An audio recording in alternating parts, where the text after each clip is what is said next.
Reaksi Kaisang mendadak tegang saat SBY datang sebelum dicoleh Iriana Jokowi.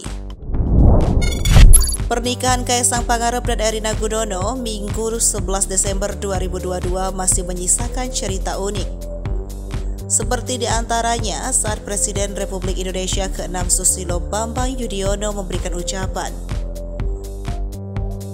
Dalam tasyakuran pernikahan Kaisang dan Erina di Puro Mangkunegaran, SBY nampak hadir. Melihat SBY naik ke atas pelaminan untuk bersalaman dengan pasangan pengantin beserta keluarga, tampak ibunda Kaisang Iriana Jokowi menyolek tangan Kaisang agar diam dan serius. Iriana melakukan hal itu karena Kaisang terlihat asik ngobrol dengan istrinya Erina.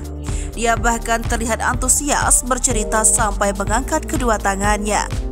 Setelah dicolek ibunya, Kaisang langsung serius dan berdiri tegak sampai SBY sudah bersalaman dengan Jokowi.